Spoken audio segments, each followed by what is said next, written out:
Week 6 has arrived in college football land. We started Thursday night with Thursday night football. New Mexico State versus Sam Houston. I watched a little bit of that game. Sam Houston not looking too good this year, 0-5. And then Friday night had a good slate of games. I think it was headlined by West Virginia BYU. Rich Rod got to get some things figured out at the quarterback position up there in Morgantown. BYU's looking really good. They're looking like a contender.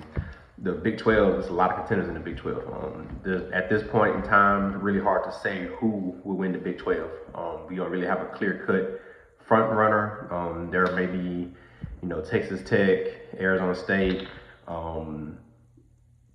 BYU, like I said. No, those three teams on top of the head are looking like teams to beat in the Big 12. So we'll just have to see as the season progresses. We're in week 6. We're almost there, man. Week 6, we're pushing through, man. We're pushing through. Feel like we just started college football, and now here we are about to kick off week 6 today. But real quick, I didn't get a chance to talk about week 5.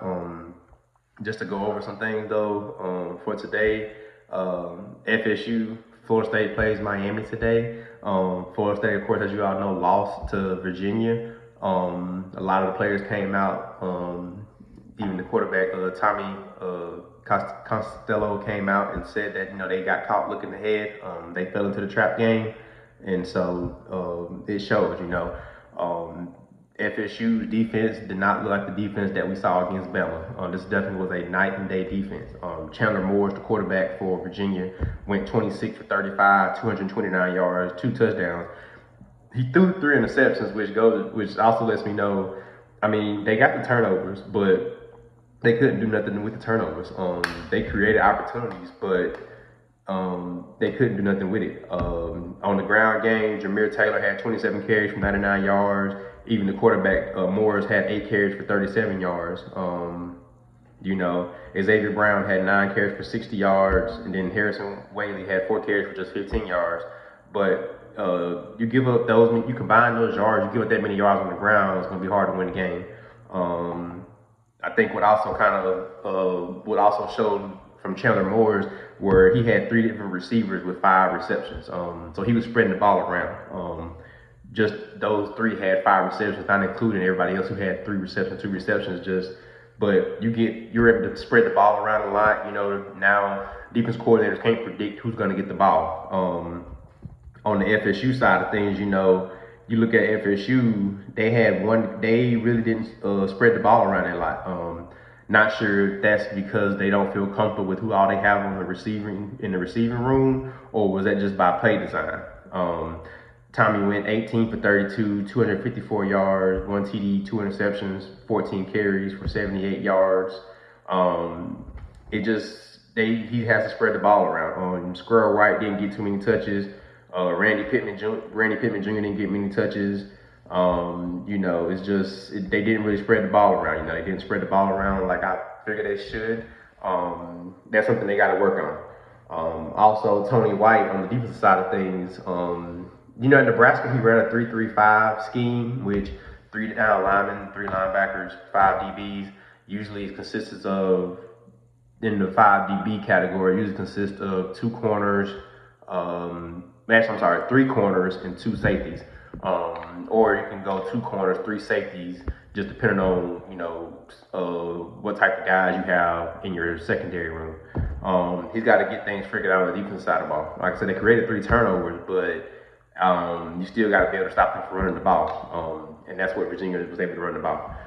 They got Miami today. Miami's looking good. That defense led by Ruben Bain is looking pretty stout. So it's going to be interesting, especially with this being on the road. It's going to be interesting to see how Miami handles being at Doak Campbell Stadium.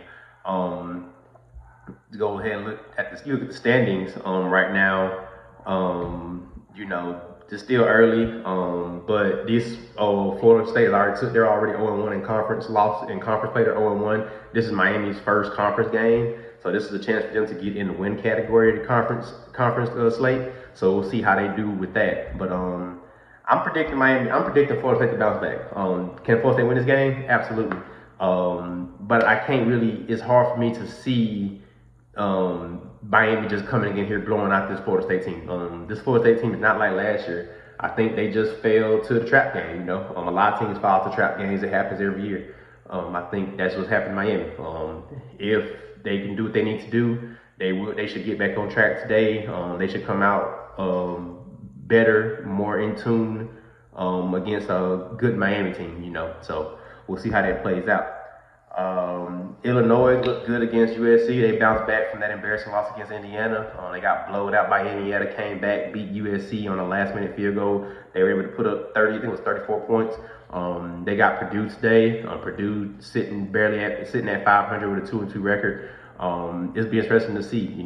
I feel like Illinois still is in a good position, even after losing to a good Indiana team. Illinois is still in a good position. After this, the thing I think they can't do is lose sight of the task at hand. Go out, beat Purdue today. You beat Purdue today, you get Ohio State at home next week. That has a chance to be a upset game right there.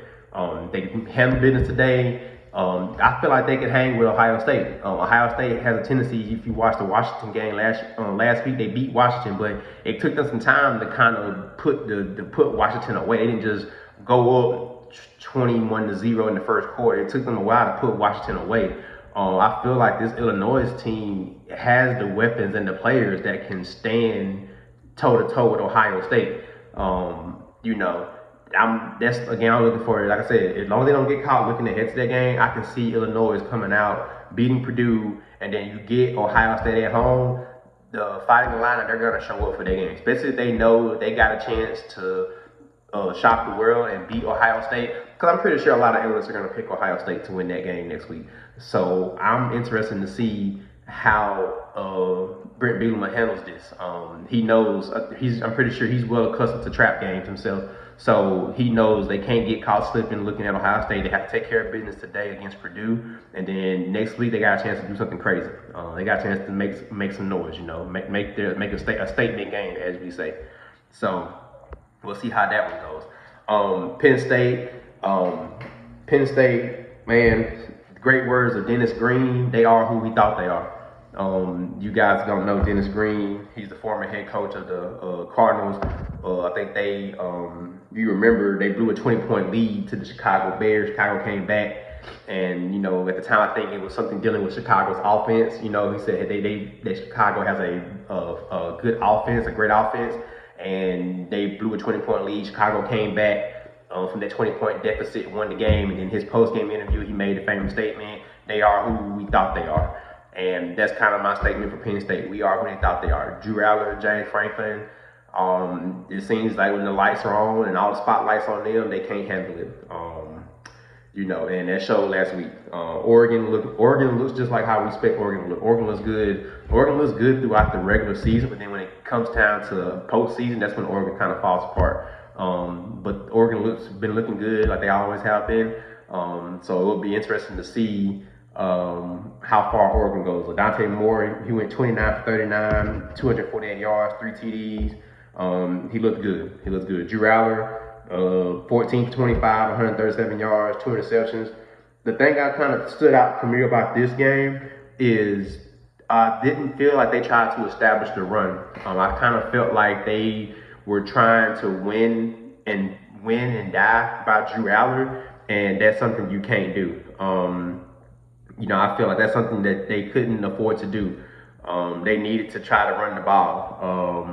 They had 139 yards, but I feel like when you have two good backs, like Kaytron Allen and his name escapes me at the moment, Nicholas Singleton, when you have two dynamic backs like that, you have to get them both involved.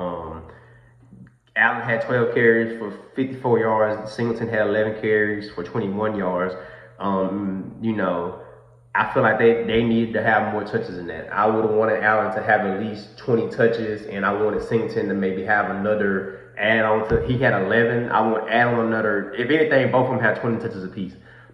You give those guys 20 touches apiece, You know, they're touching the ball more. You're getting the ball, and you know, it ain't got to just be handoffs. You know, swing passes. You know, out the backfield, things like that. You know, send them out in motion. They're good route runners. So I wish they would have got more touches than just 12 carries, 12 and 11 carries. I wish they would have got more touches. They did get Singleton got 3 receptions. Allen had 2 receptions in the passing game, but I feel like they were severely underused. James Franklin could have used them a lot more in this game. So you know, that's just something you know we see. Oregon's off this week. They get Indiana next week. I felt that's going to be a good game, a good test for both teams. So I'll definitely be watching that game and seeing how they go. But Oregon is off this week, so they get a bye. They get a chance to sit back, watch college football like the rest of us. But yeah, Penn State, they got UCLA today. We all know who UCLA. They're in turmoil right now. They're searching for a head coach. So it should be a bounce back game. They're gonna put up numbers. They're gonna look good. It would be funny though. I mean, they got UCLA. They got Northwestern. They meet Iowa in week 8. They got, like I said, they got UCLA this week, Northwestern next week, and they meet Iowa in week 8. That Iowa could be pretty good. You know, Iowa's a quiet 3-2 right now. So, you know, and of course, right after Iowa, they travel to Iowa, then travel to Ohio State. They could get caught looking ahead of Ohio State, and Penn State can mess around and take 2 losses back to back. They could mess around, lose to Iowa, and then turn around and lose to Ohio State. You know, is Iowa a great team? No. Is Iowa a decent team? Yes. And, you know, this could be a game where Penn State get caught looking ahead to Ohio State. You drop an L to Iowa, and now you have to travel to the Horseshoe. You're probably going to drop another L, and now you're basically, that's 3 losses in conference. You're probably done. You know, so Penn State they are who we thought they were, pretty much. Clemson was off last week. They had a bye last week, so they got the chance to kind of lick their wounds from the Syracuse game. They have Bill Belichick in North Carolina today. You can't even really say that Clemson can win this game. Clemson's in a hole right now. Sitting at 1-3, playoff odds are pretty much shot. You know, it's pretty much a done deal with them right now. I mean, they're 0-2 in conference right now. They would have to go on some type of magical run in order to bounce back from these losses that they accumulated early in the season. Unexpected, you know. So it's right now. I don't think Dabo's gonna get fired. He's kind of built a, you know, he's kind of dug himself in his teeth are kind of in Clemson with, you know, his past history, his past success. So I don't really see them firing him, you know, unless they just think it's time and they end up going in these next 3 weeks, they lose the next 3 games, and you know he ended up being 1-5, maybe, but it's hard for me to see that though. So we'll just see. Notre Dame blowed out Arkansas. Kyle Sam Pittman to get fired. Notre Dame is trying to fight back. You know, they're trying to fight back. They're gonna probably they play Boise State today. Boise State's they're 3-1. Can't really compare the competition because there is no competition between the 2 teams who they play. Boise State lost coming against a good South Florida team. Speaking of South Florida, that American Conference is looking pretty good. But yeah, Alabama took care of Georgia. They didn't get caught looking ahead of Vanderbilt today. Can they avenge that loss against Vanderbilt? We'll find out. But we'll see. Texas A&M. They showed they don't have to score 40 points like they did against Notre Dame. Texas A&M showed they can play defense too. They only scored 16 points, but they held Auburn to 10 points. Auburn really ain't got no passing game. Jackson Auburn really can't pass the ball. We knew that. You know, they tried to, when he was at Oklahoma, they tried to attribute it saying his O-line was hurt. But, you know, you watch Auburn week 1, week 2, week 3, you watch Auburn against earlier teams, you saw Jackson Arnold really can't throw the ball anywhere. He's a runner. He's a run first, you know. So Texas A&M did what they had to do. They got the win. They got a good Mississippi State team today. That'll be a good matchup tonight at 6:30. I'll be interested in that game. Just wanted to get a quick summary, real quick of things, of a couple of games. The Big 12 is stacked. I'll talk about that later on in the weekend, Sunday or Monday. I'll talk about the Big 12. I also want to talk about the American Athletic Conference because that conference has a lot of hitters. Not just South Florida, Memphis. You know, they got a lot of hitters in the American Athletic Conference. So That's shaping up to be a good conference in itself. So we'll get back to college football, getting rolling. Illinois and Purdue just kicked off. I'm about to tune into that game and the other game that are the other 11 o'clock a.m. games, and I'll be back.